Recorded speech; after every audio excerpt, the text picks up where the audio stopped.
The Mizuno TS-01. So this shoe is really interesting, and honestly, I am stoked I picked up a pair. I went into this shoe not knowing what to expect. I have not worn a Mizuno cross-training shoe since the TS-01 and TS-02 from like circa 2018, 2019, I want to say, when I was at Barbend. And so with this model, I'll talk about some first impressions that I have with the shoe based on my first sessions, my first days of wearing them, and I'll go over some sizing thoughts and compare them to other models in this video. Timestamps are down below, but I will have a full review out for the shoe in the very near future, so definitely stay tuned for that. But my first impression with this shoe is I really enjoy the forefoot of this model. So I think something that you'll pick up on right away with this shoe is how minimalist this forefoot feels. It is wicked lightweight, it breaks in really fast, and like you can see just how maneuverable and flexible this sole is. And so with this shoe, they also leverage Mizuno's COB tech, which is basically like these little pod clusters that you can feel under the forefoot. These were also used in the TS-01 and TS-02 that I used back in the day, and they have like this bumpier texture to them. It almost feels like the Boomerang insole or footbed from Innovate, so it has like bumpier feel, and I really like that because it adds a little bit of texture, and it's not so much to where it kind of like is a turnoff or it takes time to get used to. So I feel like the first thing that you'll pick up on with this shoe is how flexible and maneuverable the forefoot is. And so if you do like a much more like minimalist feeling shoe or a shoe with a ton of articulation, I think you'll enjoy that about this model. The second first impression that I have with the shoe is I was a little bit apprehensive of these outriggers here on the lateral and medial side. So basically the sole here flares out a little bit. So this midsole kind of comes out, gives you a wider platform.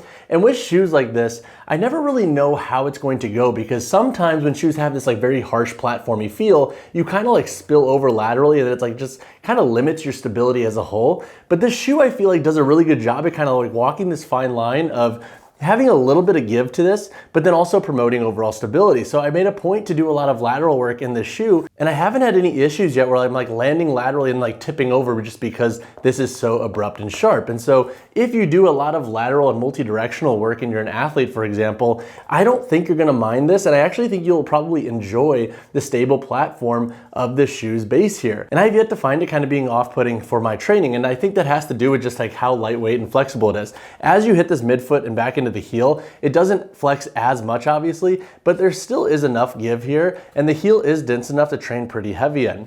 My third first impression with this shoe is I like the lightweight mesh upper. And now what I will say is after my first couple of wears, this upper here, it doesn't have the most flex. So it is a little bit more rigid, and it does press into the top of your foot, but this has since kind of broken in as I've broken the shoe in more and trained in them more. And so that said, if you get this model and you have a little bit of friction here on the forefoot, give it time, that should break in and that should subside. Granted, that might be an issue for some folks in a very niche population, but I don't think that's gonna be an issue for most. But the mesh upper, I think, does a pretty good job at being breathable and giving you enough security for the price point of this shoe. My fourth first impression is the price point of the shoe. This model comes in around $105, and in the world of cross-training shoes, that continue to go up in price, whereas now $150 is kind of this baseline price, which isn't the best in my opinion for buying all my shoes here. I am going broke slowly, one video at a time, but it's cool. But this model coming in at $105, I feel like offers a nice variety for folks who might be a little bit more on a budget and want a shoe that's pretty dang consistent for cross training and lifting.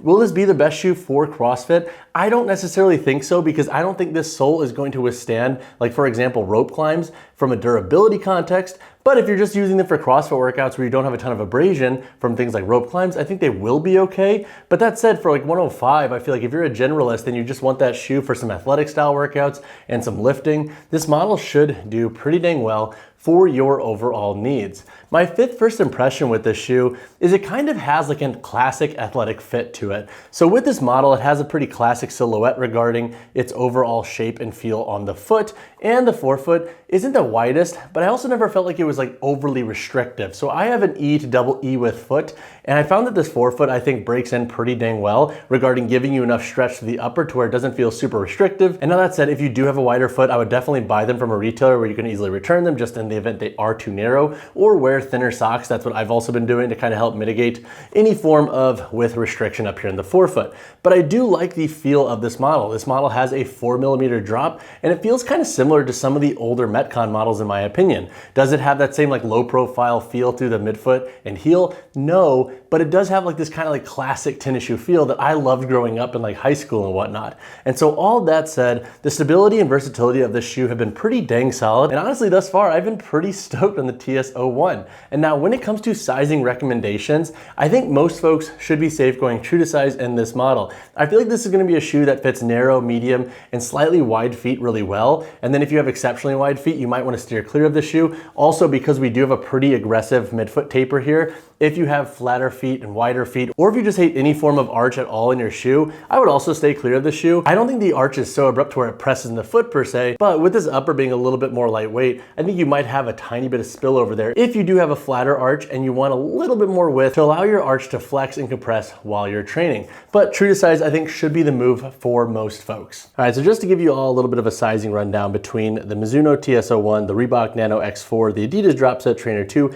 and the Nike Metcon 9, I wanted to put them all side by side to show their lengths and then toe box widths and just widths in general, because I feel like this model hasn't really been covered yet, to be quite honest.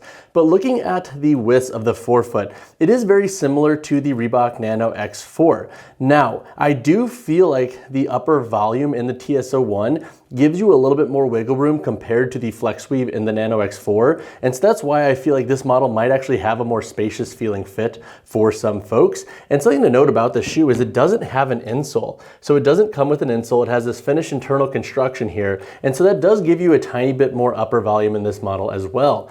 Looking at it compared to the Dropset Trainer 2, it's pretty clear to see that the Dropset Trainer 2 has a wider toe box. And then if we bring the Metcon 9 over as well, this shoe also has a wider toe box. So again, if you have an exceptionally wide foot, you may want to steer clear of the TS-01 or just buy it from a retailer to where you can seamlessly return it in the event they do not work for your foot anatomy. But all that said, if you have additional sizing questions on the TS-01 compared to other models that you wear, drop a comment down below. All right, guys, that are my first impressions of the Mizuno TS-01. Honestly, this shoe for $105 has been surprisingly strong, and I'm gonna keep pushing them to their limits so I can really test their durability. The outsole is very grippy, but these ridges back here do give me a kind of a little bit of pause, and that's something I'm gonna keep an eye on with my tests to really focus on the durability of this model and just getting some idea of like their long-term worth regarding their price point. But if you plan to pick up this shoe before my review and you have questions, drop a comment down below or reach out to me personally, whichever you prefer. And as always, y'all, drop a like on the video, subscribe to the channel. I'll see you guys in the next one.